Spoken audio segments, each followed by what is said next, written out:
C'è un proverbio che so che esiste in tante lingue e che in italiano dice: l'unione fa la forza. Quando si mettono insieme le forze, le idee, i progetti, ci si arricchisce a vicenda e si raggiungono traguardi che a volte sono grandi traguardi importanti. Se questo è vero, nell'esperienza umana di lavoro, nell'impegno sociale, immaginiamoci quanto possa essere vero dal punto di vista spirituale. E cerchiamo di riflettere insieme su questo, facendoci aiutare dall'articolo numero 15 che adesso leggiamo insieme. La castità consacrata, vissuta in pienezza, costruisce e vivifica la comunione fraterna, che porta al dono di sé, favorendo l'autentica amicizia e la crescita della persona e della comunità. La comunità, a sua volta, animata dallo spirito di famiglia, diviene sostegno della castità, che è sorgente di gioia, di pace e di fecondità apostolica.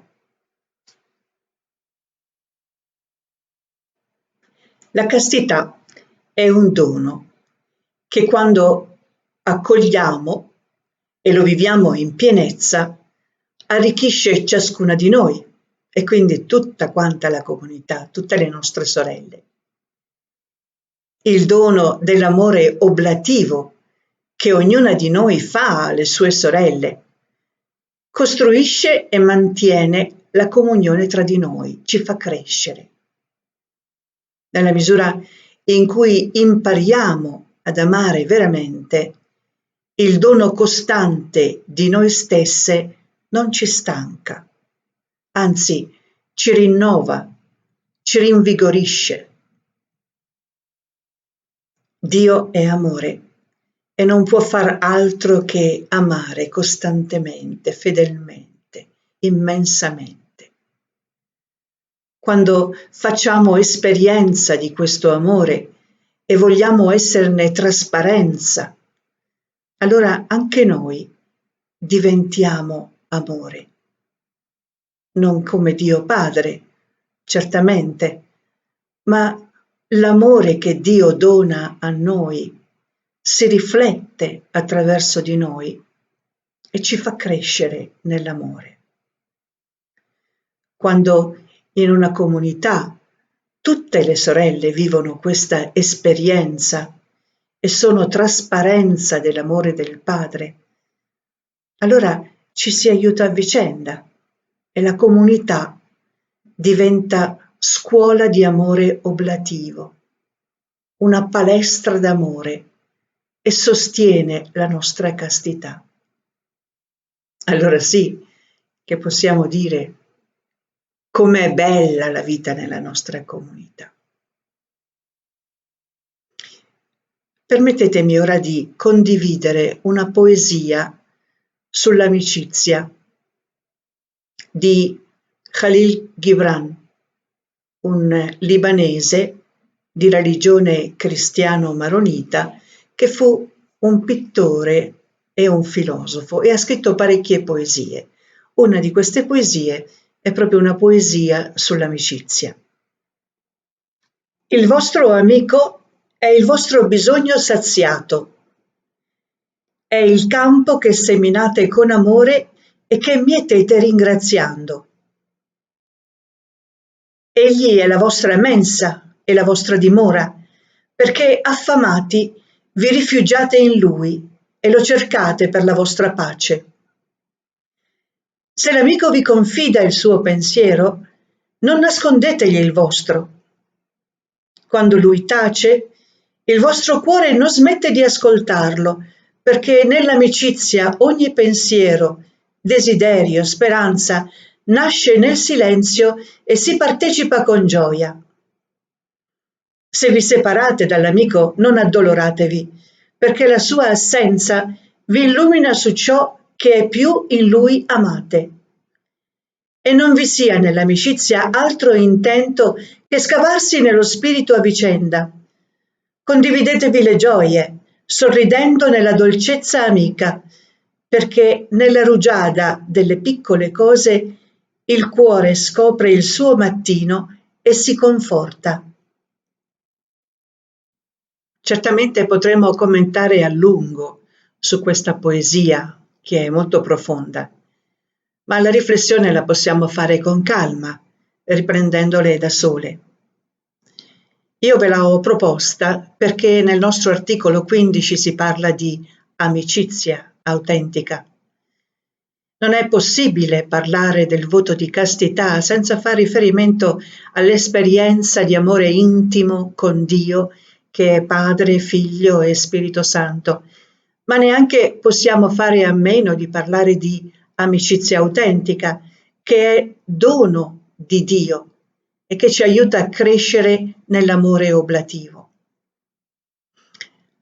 Ad amare si impara amando e Dio ci dà 1000 occasioni per imparare ad amare.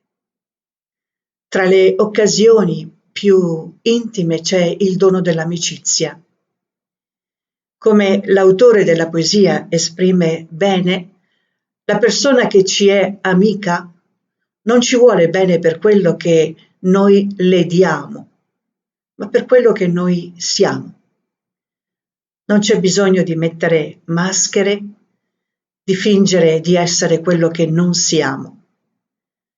Di fronte ad una persona amica, noi siamo noi stesse, perché sappiamo che quella persona è capace di ascoltare le nostre parole, ma è anche capace di ascoltare i nostri silenzi, è capace di accogliere i nostri doni, ma anche di perdonare i nostri limiti, è capace di incoraggiare i nostri passi e anche di correggere le nostre imperfezioni.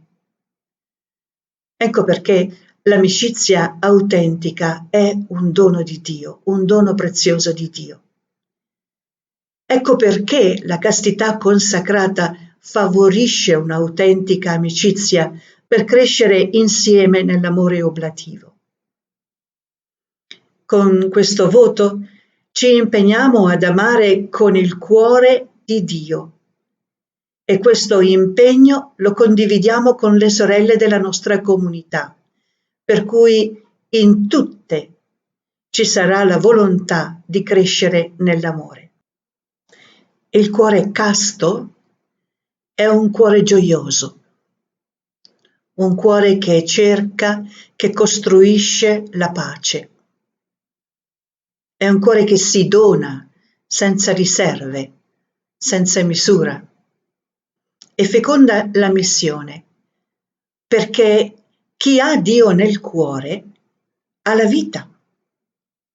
La vita apostolica diventa feconda, non per grazia nostra, ma per grazia di Dio, che è amore, che è vita.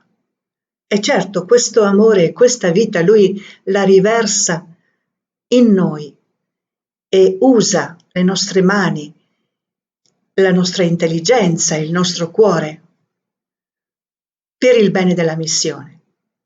Magari i frutti non si vedranno subito, perché il tempo di Dio non è il nostro tempo, ma noi siamo sicuri che, come Lui ha detto, ogni sua parola non ritornerà a Lui senza aver portato frutto. Quando?